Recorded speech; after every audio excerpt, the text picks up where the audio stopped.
Assalamualaikum warahmatullahi wabarakatuh. Perkenalkan, saya Tiara Mechi Anggraini dengan NIM 2311213075. Baik, di sini saya akan melengkapi tugas mengenai rehabilitasi dan rekonstruksi dari mata kuliah Manajemen Bencana dengan dosen pengampu Ibu Nailul Hikmi, STRKes MKM. Baik, sebelum membahas lebih lanjut mengenai rehabilitasi dan rekonstruksi, kita akan membahas terlebih dahulu mengenai siklus dari manajemen bencana. Nah, yang dimana setiap bencana umumnya memiliki pola atau siklus berulang yang pada dasarnya menjadi 3 tahapan, yaitu prabencana, saat bencana, dan pasca bencana. Nah, yang dimana pada tahapan prabencana terdiri dari 3 tindakan, itu pencegahan, mitigasi, dan kesiapsiagaan. Pada tahap saat bencana itu terdiri dari tindakan tanggap darurat. Dan penanggulangan pada pasca bencana terjadi menjadi 2 tindakan utama, yaitu rehabilitasi dan rekonstruksi. Oke, selanjutnya kita akan membahas mengenai ruang lingkup rehabilitasi dan rekonstruksi. Nah, yang dimana ruang lingkup rehabilitasi dan rekonstruksi pasca bencana ini meliputi berbagai sektor dan subsektor yang terdampak, dengan kegiatan yang saling terintegrasi untuk memulihkan dan membangun kembali seluruh aspek kehidupan masyarakat. Oke, sektor pertama itu adalah pemukiman, yang dimana terdiri dari 2 subsektor. Yang pertama itu adalah perumahan, meliputi perbaikan dan pembangunan kembali rumah warga yang rusak atau hancur akibat bencana, agar masyarakat ini memiliki tempat tinggal yang layak dan aman. Yang kedua adalah prasarana lingkungan permukiman. Ini termasuk perbaikan jalan lingkungan, drainase, fasilitas air bersih, dan sanitasi di kawasan pemukiman agar lingkungan kembali nyaman dan sehat. Sektor yang kedua adalah infrastruktur, yang dimana subsektornya adalah yang pertama itu transportasi darat, laut, dan udara. Ini termasuk perbaikan dan pembangunan kembali akses transportasi seperti jalan, jembatan, pelabuhan, dan bandara untuk memperlancar mobilitas orang dan barang. Yang kedua adalah energi, itu adalah pemulihan jaringan listrik dan sumber energi lainnya agar aktivitas masyarakat dan ekonomi bisa berjalan normal. Yang ketiga adalah pos dan telekomunikasi, ini memperbaiki layanan pos serta jaringan komunikasi agar informasi dan bantuan bisa tersalurkan dengan baik. Yang keempat adalah air dan sanitasi. Ini adalah pemulihan dan pembangunan kembali sistem air bersih dan sanitasi untuk mencegah penyakit dan menunjang kesehatan masyarakat. Yang kelima adalah infrastruktur pertanian atau irigasi. Ini adalah perbaikan saluran irigasi dan fasilitas pertanian agar produksi pangan masyarakat dapat pulih. Yang keenam adalah sumber daya air, pantai atau sungai. Ini adalah penataan kembali daerah aliran sungai dan pantai untuk mengurangi risiko bencana lanjutan seperti banjir dan abrasi. Untuk sektor yang ketiga adalah sosial. Nah, yang dimana ini terdiri dari 5 subsektor. Subsektor yang pertama adalah kesehatan, itu adalah pemulihan fasilitas kesehatan, penyediaan layanan medis, serta penanganan korban luka dan pencegahan wabah penyakit. Yang kedua itu pendidikan, itu adalah perbaikan sekolah dan fasilitas pendidikan, serta pemulihan proses belajar mengajar agar anak-anak tetap mendapatkan hak pendidikan. Yang ketiga ada agama, itu adalah pembangunan kembali rumah ibadah dan fasilitas keagamaan untuk mendukung aktivitas spiritual masyarakat. Yang keempat adalah budaya dan bangunan bersejarah. Ini adalah restorasi situs budaya dan bangunan bersejarah yang rusak agar identitas dan warisan budaya tetap terjaga. Yang kelima adalah lembaga sosial. Ini adalah penguatan dan pemulihan peran lembaga sosial dalam mendukung masyarakat terdampak, termasuk layanan sosial dan perlindungan kelompok rentan. Selanjutnya itu masuk ke sektor yang keempat, itu adalah ekonomi produktif, yang dimana ini terdiri dari 5 subsektor. Yang pertama adalah pertanian, perkebunan, dan peternakan. Itu termasuk pemulihan lahan, fasilitas, dan sarana produksi pertanian, perkebunan, serta peternakan agar sektor ini kembali produktif. Yang kedua, kelautan dan perikanan. Ini adalah perbaikan sarana penangkapan ikan, tambak, dan pelabuhan perikanan untuk mendukung nelayan dan usaha perikanan. Yang ketiga, industri kecil dan menengah. Ini termasuk dukungan pemulihan usaha kecil dan menengah yang terdampak agar ekonomi masyarakat cepat pulih.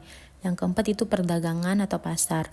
Ini termasuk rehabilitasi pasar dan pusat perdagangan supaya aktivitas jual beli masyarakat berjalan normal. Yang kelima itu pariwisata. Ini termasuk pemulihan destinasi wisata dan fasilitas pendukungnya untuk menghidupkan kembali sektor pariwisata dan ekonomi lokal. Sektor yang terakhir itu adalah lintas sektor, yang dimana terdiri dari 4 subsektor. Yang pertama itu adalah lingkungan hidup. Itu adalah restorasi lingkungan, reboisasi, pengelolaan limbah, dan upaya lain untuk menjaga kelestarian alam pasca bencana.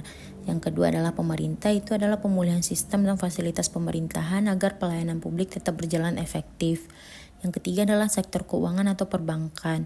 Ini meliputi dukungan pemulihan aktivitas perbankan dan akses keuangan bagi masyarakat dan pelaku usaha.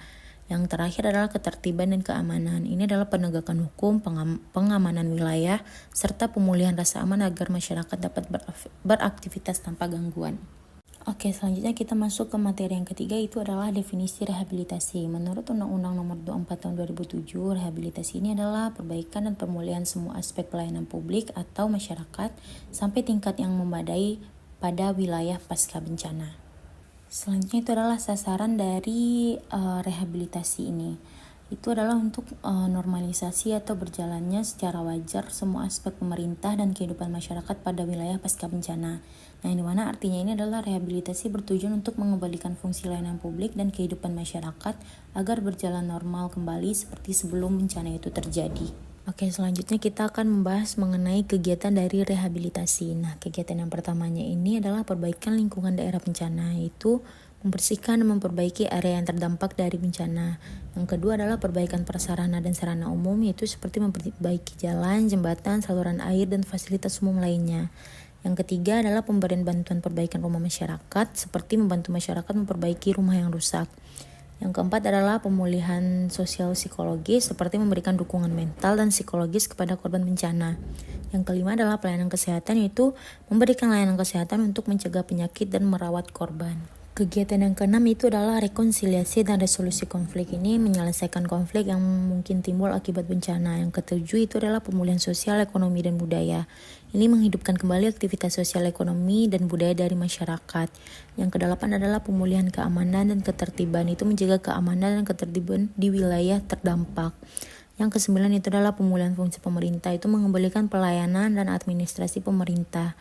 Yang terakhir itu adalah pemulihan fungsi pelayanan publik. Itu memastikan layanan publik seperti air, listrik, dan transportasi kembali berjalan. Oke, selanjutnya kita masuk kepada rekonstruksi. Yang pertama itu adalah definisi rekonstruksi. Nah, menurut Undang-Undang Nomor 24 Tahun 2007, rekonstruksi ini adalah pembangunan kembali semua prasarana dan sarana serta kelembagaan pada wilayah pasca bencana pemerintah atau masyarakat.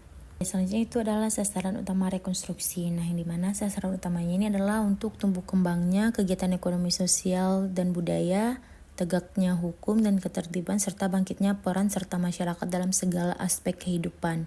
Dengan kata lain, rekonstruksi ini bertujuan untuk membangun kembali prasarana, sarana, dan kelembagaan agar masyarakat tidak hanya pulih tetapi juga dapat berkembang lebih baik, aktif, dan mandiri dalam berbagai aspek kehidupan.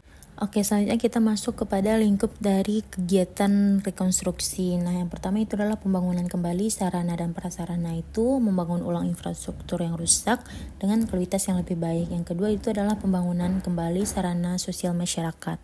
Ini adalah membangun fasilitas sosial seperti sekolah, rumah ibadah, dan pusat komunitas. Yang ketiga itu adalah pembangunan kembali sarana sosial budaya masyarakat. Itu menghidupkan kembali fasilitas dengan kegiatan budaya. Nah, yang keempat adalah penerapan rancang bangun yang tepat dan penggunaan peralatan tahan bencana. Itu adalah menerapkan desain bangunan yang lebih aman dan tahan bencana. Kegiatan yang kelimanya itu adalah partisipasi dan peran serta lembaga dan organisasi. Ini tuh melibatkan masyarakat, dunia usaha, dan organisasi dalam proses rekonstruksi. Yang keenam adalah peningkatan kondisi sosial, ekonomi, dan budaya. Itu adalah membantu masyarakat agar kondisi sosial, ekonomi, dan budaya menjadi lebih baik dari sebelumnya. Yang ketujuh adalah peningkatan fungsi pelayanan publik, itu memperbaiki dan meningkatkan kualitas layanan publik. Dan yang terakhir itu adalah peningkatan pelayanan utama dalam masyarakat.